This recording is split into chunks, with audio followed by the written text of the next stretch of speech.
Good morning, everyone. It is September, check the date, 30th, Monday. And I want to talk to you about a concept that might be holding you back from getting your first 100 customers. And this concept here helped me get my first 100 customers. You see, the number one reason why startup founders fail to get customers and they fail to grow their business and they fail to even get off the ground is because they're being too fancy. Fancy marketing is what is holding a lot of startup founders back, and it's what held me back for quite a few years before I got my first 100 customers, before I got my first 1,000 customers. And Dan Kennedy calls this suits versus books. I think it's in his book, The No BS Guide to Direct Response Marketing, but he talks about this concept of suits versus work boots. Keep your hat on, Jordan. Suits versus work boots. Now, what do I mean by that? What concept when I say that? I'm talking about your marketing.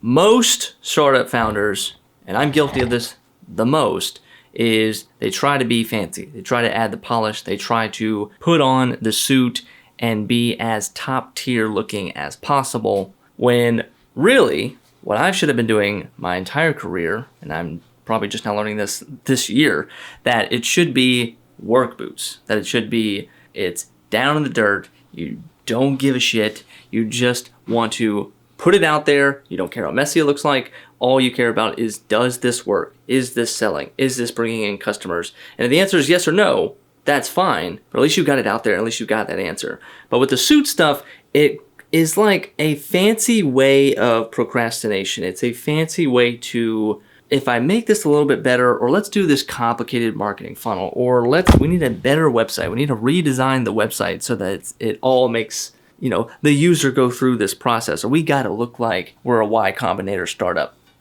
You don't need any of that. You don't need the suits. And I've kind of laid it down into 6 principles. So let me go over to the desk and I'll walk you through these 6 principles that I have about this.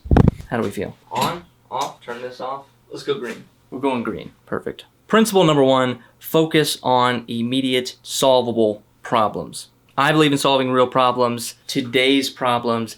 If it doesn't matter to the customer right now, then you should not focus on it. In your mind, you need to be your customer's paramedic, not be their physical therapist. I talk about this in copywriting all the time. It's don't sell the you need to eat your vegetables copywriting. You have to sell the you need a painkiller problem. In your startup, your product, and what I've had to realize with my product is it needs to be a painkiller, take the pain away now, today, not let's work on a long-term 3 to 4 year strategy that's going to get you over the hump. No, the customers don't want that, and the customers can't conceptualize that long-term, that kind of long-term delivery. They want the delivery, they want the results right now. What is the pain point? What's broken? Let's fix that. Principle number 2 is to speak like your customer. Avoid jargon at all costs. I have zero interest in impressing people, especially with fancy language and especially with using insider terms. It's pointless, because if you can't understand what I'm saying, then you can't buy what I'm selling. If your customers can understand what you're saying, then why would you expect them to buy? What are they going to buy? And you think they're just like, you're just going to outsmart your customer, make them feel dumb, and then make them buy your products? It's not how it works. People want simplicity. They want you to cut through the noise for them. That's part of your job as a business. Your job as a business, or providing help to your clients, is to provide clarity. They have a problem, it's messy, it has a weird shape to it, and you've seen that problem before, and you know how to solve that problem, and you take the noise away. You make it and fit into a nice little box. That is your job. And you don't need to sound smart. You just need to be understood. If you're writing in your ChatGPT today, try this. Be clear, not clever. Principle number 3, embrace the in the trenches mentality. I'm in the trenches. I'm not above doing the work. I run a company, but I also do the work. You have to get your hands dirty. You have to know your product inside and out.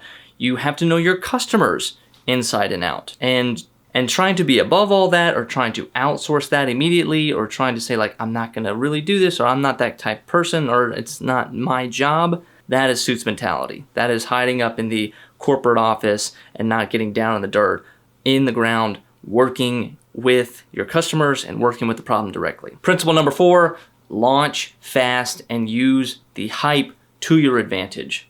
A lot of Suits mentality will say we have to get this right, we have to get this perfect. We can only do a launch once a year. It has to be there's a certain season, and it has to be for once we do an official 2.0. We can't do a 1.1 or a 1.2 update. That would be that's hitting people over the head too many times, or you can't email that many times, or that's going to be annoying, or we're going to kill our list, or people are going to unsubscribe. Fine, that is okay.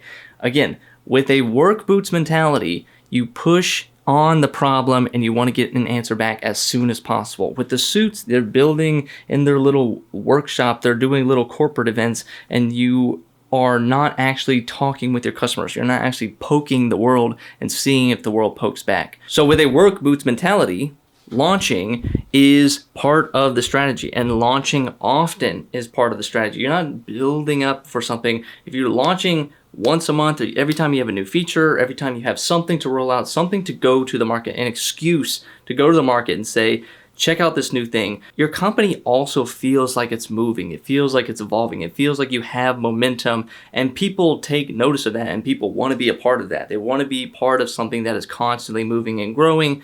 If you only came out with an update or a launch every year, every half a year, it would feel like slow. It would feel like this company isn't doing anything. And if your customers are paying you $5, $10, $20, $100 a month for your subscription product, then they're going to keep asking themselves, what am I getting for this? I bought this last year. It's the same exact thing this year. What am I getting with this? I need more. I need updates. I need this to be a better experience. Let's do principle number 5. That is to master the tools before you outsource them. It's very tempting to, if you don't know how to do something, you have a skill or a skill gap, or you want to hire for this new position, it's very tempting to just immediately hire it out and just train them on the go. But it's so important. I've done this with my career. This is, I think, probably the biggest principle that I follow, is to learn the tool, become a master of that tool before you export it, before you outsource it to somebody else. If I know how to do video editing, or at least I've tried to do video editing, I can then go and hire a video editor and know when they're bullshitting me. I know when they're cutting corners. I know that they can't give me the excuse of like, oh, well, that's not possible, or I don't think we can do that, or that's not in the scope of this. It's like, no, I know I've done video editing before. I know how to do this. I know you can do this too. So it keeps the people that you do outsource accountable, and it keeps you from getting scammed as the business owner. It keeps you in the know and not just this helpless person who's like, wow, thanks for your help. This looks great. If you know how to do web design, if you know what Framer looks like, if you can go into Framer yourself and build the parts and pieces, then when you hire somebody to build your Framer website, then you can hold them accountable. You won't get scammed, and you can look at their work and go, oh, I see what they did there. That looks pretty good. You can check on their work. You can know what you're looking at and not just be like, well, I don't know how you did this, but that looks great. That's not being a smart business owner. That's being you're just standing on the side of the road and letting your business pass you by. And last business principle, take a stand. Have something to say.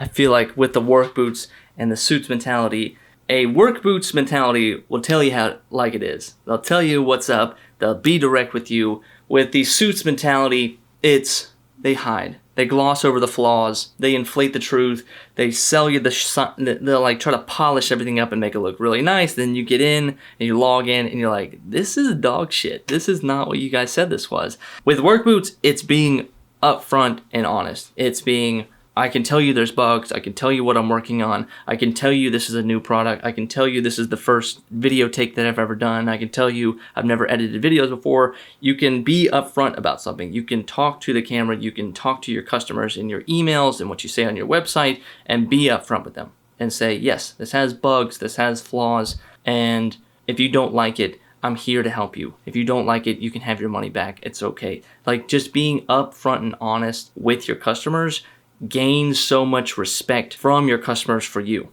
because they know, wow, okay, this person seems real deal. This person seems like they're not going to bullshit me, because they're being so honest on the upfront about all this stuff. And why would they tell me all this stuff? This is okay. So I guess I have to trust them. Your customers know when you are patting their pretty little head, and when you're obfuscating, and when you're just bullshitting inside of a support ticket email and saying, yeah, actually, we are still working on this, or like, you know what, actually, this product is coming soon, but just stand by with us. Well, we appreciate you sticking around and being such a valued customer. Like, they can smell that and they know that's bullshit. So be upfront, be direct with your people. Choose the work boots mentality. Don't choose the suits mentality. Don't let being fancy get in the way. Just be direct. Make it nasty, make it ugly, make it upfront, make it honest. And I believe that's how you're going to get your first 100 customers. That's how I got my first 100 customers. I did not let being fancy and having a high, perfect, vortex universe funnel, perfectly built out and curated experience for my customers. I did not have any of that built out before I got my first 100 customers. I just went out and did it. I just went out and built it. I just went out and said, here it is, launched it, pushed it in front of people, got feedback, and just kept going, kept marching forward in the trenches.